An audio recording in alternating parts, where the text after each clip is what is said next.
Paltrocast. Cutting straight into it, love the movie. I saw the title. The title is what grabbed me. And then the first half of it is very different from the second half of it without giving too much away. Now, starting with Noah, let's work this around. I'm curious how much research was needed before this movie was made. I mean, not much at all, because it's just what, we had been doing for years, is going to these shows and going to these locations and meeting these people and working with these bands. So it felt very much like natural research in that sense, where we had known all the music beforehand. We had known Bobbi before, and we had worked with Bobbi. So we found all that before we knew what the story was, and we just kind of built the story around those things. You could say that we were researching for years. Yeah, I guess so. Yeah. Bobbi, in your case, it's the first IMDb credit. Of course, not your first performing, because you're an accomplished performer, but your first acting credit. Was there any hesitation for you before you said, yes, I'm doing this? No.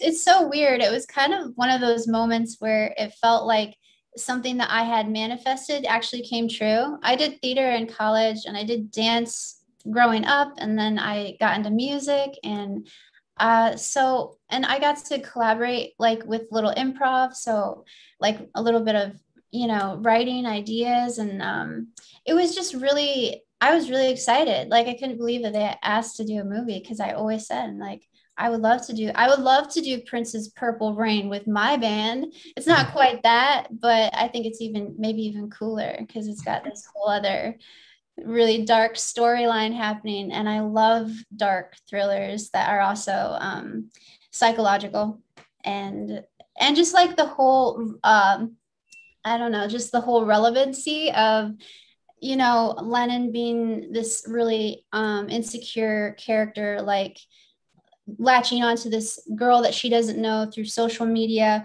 All of that is just so, I don't know. I just love it. Well, before I take it back to Ori and Noah, I'm curious with the thing you just said about, if I could remake Purple Rain with my band as blank, who would be the evil bad guy Mars Stay in the Time group for you? Wait, was this question for me? That is for you, Okay. Bobbi, because you have a foil band. You go like, you're our friends, but we're going to watch you closely because we don't want you taking our stuff. Ooh, can I say that on here? Oh no, this is going to get me in trouble. I don't know about that. Okay, well, either way, again, I really like the film. I was immediately horrified at the beginning because I'm watching the way that the interviews are being done. And I was thinking, do I sound like that? And then I was thinking about it of, wait, when I was interviewing bands when I was 18, 19, 20, 21, that is what I sounded like. You can improvise and all that. Now, is the script totally matching what we see on the screen? No, not at all. I mean, we did. I wouldn't say not at all, but well, I think we left a lot of room because it was our first feature and Ori and I's first time working with dialogue. We had a lot of experience doing documentary stuff and music videos, but we hadn't had much experience doing dialogue. So I think we kind of like left some room, like Bobbi said, for some improv. And so we were kind of making some changes as we were shooting and in the edit. But like the overarching skeleton was kind of there from the beginning. Before COVID happened, I was doing a lot of travel assignments where city flies you out for a couple of days. You check out the city, you write about it. And Columbus is one of the cities I did, I guess, a year before COVID. I went to Sonic Temple and all that. And I was amazed to see how much independent culture there is, how much artistic kind of stuff you see in Columbus. Ohio has so many cities per se. Was Columbus from day one in the script and that was going to be the focal point, or were there tax credits and you went, okay, this is the city?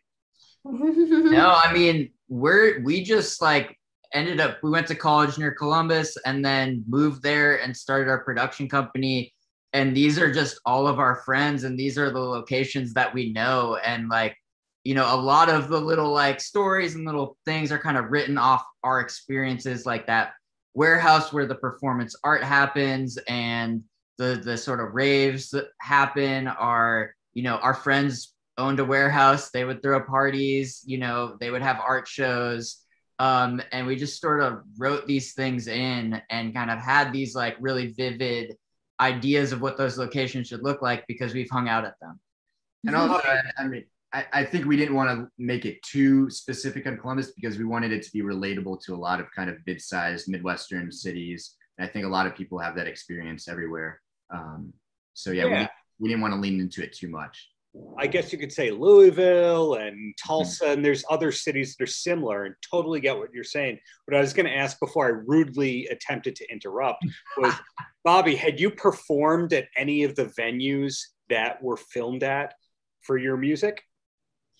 Yeah, actually, it was funny. We revisited this old club that we hadn't played in a while because we actually have outgrown it. So it was kind of cool. Like when we first started as a band, that's where we were playing. And it has this really cool black and white stage and really shit sound. So I'm like, oh, I remember this. But yeah, it was fun. And then they actually came, there's a couple shots where Loose Films came and filmed like a real show of ours. It was a kickoff show for a tour, and the night, I'm glad that they put it in the movie because that was just like one of our best shows. The energy was just so wild, and it's just cool. Yeah, I couldn't figure this out. Was any of it filmed in Germantown?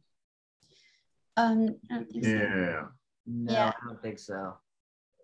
Past, yeah. Well, commune. There's like a restaurant where Lennon sits with her sister. That's in a restaurant that's kind of in that area. Got it. Well, being respectful of your time here, 2 quick questions, and then you're all free to go to your next appointment and be asked the same 5 questions. We're good. You take a little extra time. Well, the first question is, when albums are very different from movies because albums, unless they're made by Axl Rose, don't take 4 years.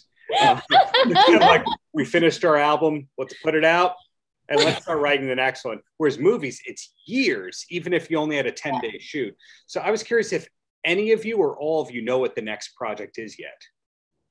We definitely, I mean, I think the whole experience of working on Poser just made us want to do it again. And that was and especially with COVID not being able to be on set and shoot. So in our minds, we are ready to jump in the next one and we're trying to do it as soon as possible. I think we're learning from this Tribeca experience. This is our first time with a film and meeting people and programmers and film festivals. So I think we're taking that all in and learning from it, but really gearing up to just jump right into the next one. Yeah. And we had such an amazing like crew on the movie too. Like a lot of the crew, this was like the first time ever working on a feature, and we really want to like grow with those people and just continue working together and work on the next thing. And just, you know, we're kind of a big family and we just, you know, love making cool stuff together.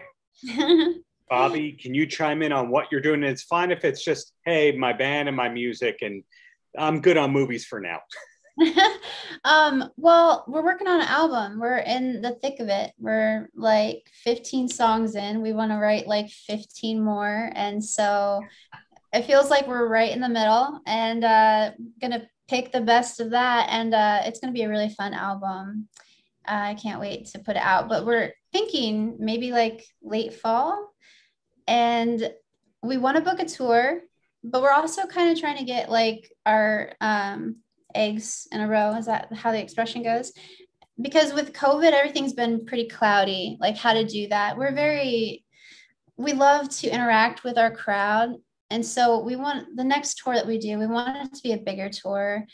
We want a little bit better management. So we're working on that. And we just want to be able to play to people the way that we used to play, you know, have that kind of wild energy. And I would love to act. If any opportunities come out of this or working with Loose again, I'm all open for all of it. So, yeah. You are a natural, so hopefully that happens. And the last question that I got for all of you, and we'll start with Bobbi first, is do you have a favorite restaurant that you could recommend in the Columbus area for somebody who's going to make that trip in the near future? I feel like this is such a plug because I used to work here, but I love the people here. It's called Marcella's, and they have the best meatball ever. It's like so good, but it's Italian food, and it's literally the best Italian food in the city. So cool. Yeah. You guys, same question, and then you're free. Well, I think this is long. We can say, but Ori and I talk about this stuff all the time. Yeah. So what's yours?